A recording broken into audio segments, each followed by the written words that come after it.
ہم نے تو یہاں پر پانی پہ گاڑیاں چلتی دیکھی ہیں، سنی ہیں، کم از کم دیکھی نہیں. اس قسم کی ایجادات بھی یہاں ہوئی ہیں آپ کے سامنے. آپ ذکر کر رہی ہیں نا، وہ 10-11 سال پہلے کی بات ہے، 2011 کی بات ہے.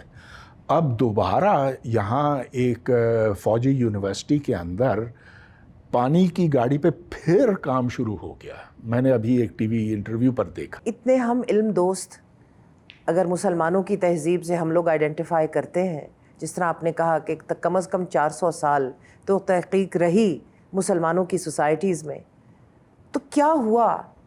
ہم کو علم دشمنی کس نے سکھائی؟ ہم نے کیوں یہ رویہ اختیار کر لیا؟ کیوں ہم لوگوں نے اپنا منہ موڑ لیا تعلیم سے اور عقل کی روشنی سے؟ کیا وجہ؟ ہاں، اس کی ایک تاریخ ہے.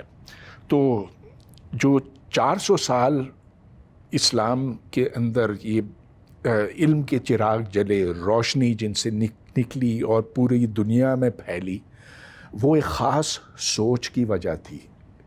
اس کے پیچھے ایک خاص سوچ تھی. گویا کہ ہم نے اس زمانے میں، یعنی کہ 9ویں صدی سے لے کر 13ویں صدی تک عقل کو فوقیت دی.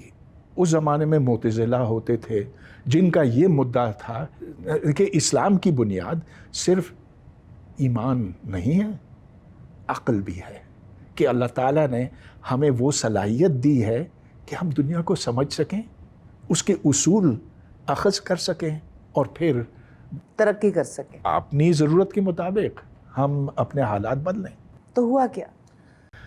تو اس کے بعد روایت پسندی اس پر حاوی ہو گئی اور ایک ذہن میں سختی آ گئی. اس سختی کے نتیجے میں باہر کے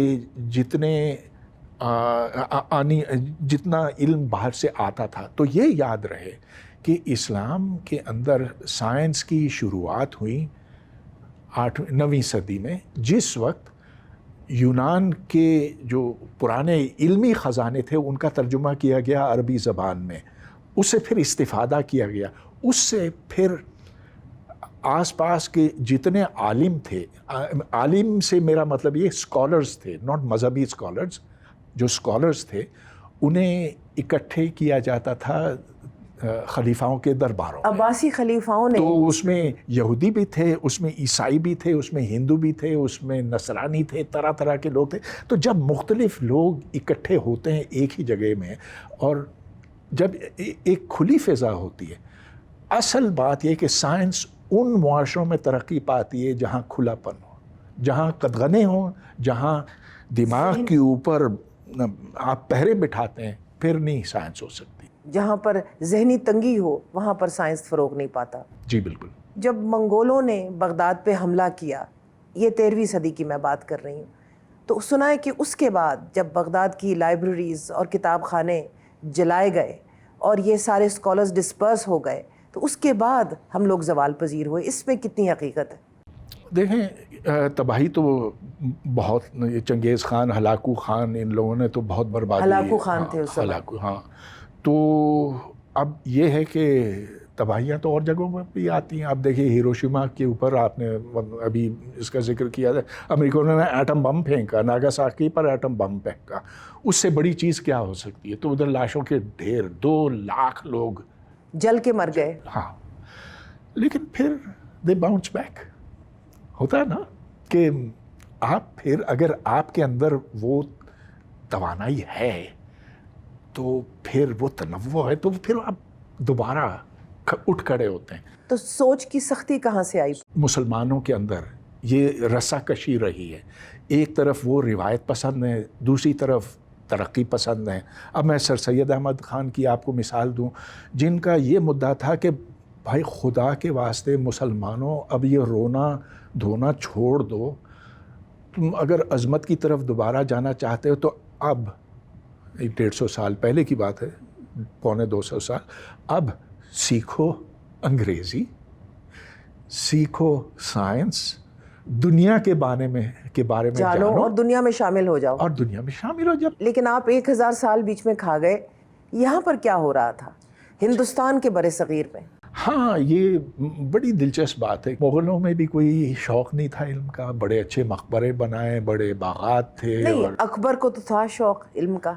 نہ کوئی یونیورسٹی تو نہیں بنائی. برِ صغیر میں جو ہندو مت کے لوگ تھے اور جو یہاں پر سویلائزیشن تھی پری اسلامک، یہاں پر سائنس کی طرف کیا رویہ تھا؟ کیونکہ یہ بھی ہم نے سنا ہے کہ زیرو ایجاد جو ہے وہ یہاں کی تھی، اس خطے کی. نہ، یہ بات غلط ہے. البیرونی جب یہاں آیا 990 سم تھنگ، اوکے، اس وقت اس نے یہاں آ کر سنسکرت سیکھی.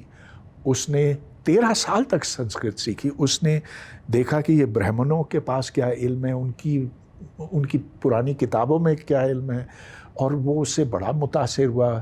اس نے کہا کہ ان کی ریاضی، ان کی فزکس تو لاجواب ہے، اور جو ہندسے ہے نا اور صفر، یہ البیرونی نے عرب پہنچایا. اچھا، یہ دیکھیں اردو میں ہم کیا کہتے ہیں؟ ہند سے. اچھا، ہند سے آیا. ہاں، تو پرانی ہندو تہذیب کی بڑی کامیابیاں تھیں، اور وہ آج کل ضرورت سے زیادہ اس پر فخر کرتے ہیں. میں کہتا ہوں ضرورت سے زیادہ اس لیے کہ ٹھیک ہے، مناسب، ٹھیک ہے، ہر تہذیب میں نا اپنے جو آباء و اجداد ہیں ان کی قدر کرنی چاہیے، لیکن وہ تو اب پرستش پہ لگ گئے، جو اچھی بات نہیں ہے. ہم بھی یہی کرتے ہیں. تو ایک متوازن سوچ رکھنے کی ضرورت ہے. اوپن ہائمر نے جب نیوکلیئر بام کو ایجاد کیا تو انہوں نے یہ بات کی، I have become death, the destroyer of worlds. Yes. You're on the record as being a critic of the bomb. اور آپ نے کہا اس سے ہمیں کوئی فائدہ نہیں ہونے لگا. میں پہلے بھی تھا، آج بھی ہوں، اور ہمیشہ تک رہوں گا. اس میں میری اپنی تعلیم کا بھی کچھ قصور ہے، کیونکہ میں نے ان لوگوں سے پڑھا جنہوں نے پہلا ایٹم بم بنایا تھا. ان میں ایسے لوگ ہیں جیسا کہ professor Philip Morrison, professor Victor Weisskopf, professor Bernard Feld وغیرہ. تو یہ وہ لوگ تھے جو مینہٹن پروجیکٹ میں خود شریک تھے، جنہوں نے نئے فزکس کی اصول دریافت کیے، اور جو بعد میں بہت مشہور بھی ہوئے اس وجہ سے. لیکن یہ ان سائنسدانوں میں شمار ہوتے ہیں جنہوں نے جب ہیروشیما اور ناگاساکی کا سانحہ دیکھا تو پھر ان پر پچھتاوا آیا. ایک وقفہ لیتے ہیں. Welcome back. جب ہندوستان نے دھماکہ کیا تو مجھے اس کا بڑا دکھ ہوا، بہت مجھے ٹینشن ہوئی، اور میں نے کہا کہ ایسا انڈیا کو نہیں کرنا چاہیے تھا. صرف 5 ملک ہیں جو اعلانیہ طور پر نیوکلیئر ویپنز رکھتے ہیں.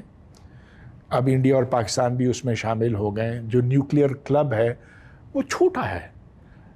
190 ایسے ملک ہیں جن کے پاس ایٹم بم نہیں ہے، لیکن وہ ٹھیک ٹھاک خوشحال ہے. آپ دیکھ لیجئے، کیا ہالینڈ کو ایٹم بم چاہیے؟ نہ. جاپان کو چاہیے؟ نہ. کارگل کی جنگ دنیا کی پہلی جنگ ہے جو نیوکلیئر ویپنز کی وجہ سے ہوئی. آپ کہہ رہے ہیں کہ کارگل کی جنگ ان 2 ممالک کے درمیان ہوئی جن کے پاس نیوکلیئر ویپنز تھے، اور نیوکلیئر ویپنز کے ہونے کی وجہ سے ہوئی. جی بالکل بالکل. اگر نیوکلیئر ویپنز نہ ہوتے، صرف کنونشنل ویپنز ہوتے، تو ایڈونچرزم نہ ہوتا. بالکل. کتنی یہ آئرنی ہے کہ انڈیا نے اپنے نیوکلیئر پروگرام کا نام اسمائلنگ بدھا رکھا، جبکہ گوتم بدھ وہ ایک نہایت پیسفل شخصیت تھے، اور انہوں نے جو تلقین کی دنیا میں وہ یہی تھی کہ امن شانتی سے رہو. تو انڈیا نے تو اپنی پرانی تہذیب کو بھی الٹا کر دیا. انڈیا نے جو کیا غلط کیا، شرمناک تھا اس کو اسمائلنگ بدھا کہنا. پھر جو 11 مئی 98 کو دھماکہ کیا، اس کے بعد وہ خوب دندناتے پھر رہے تھے کہ دیکھو دیکھو ہم نے اب پاکستان کبھی کچھ نہیں کر سکے گا. لیکن خیر ہم نے بھی بنا لیا تھا. ہم یہ سمجھتے تھے کہ پوری اس اسلامی دنیا ہمارے سامنے جھک کر سلام کرے گی. نہیں.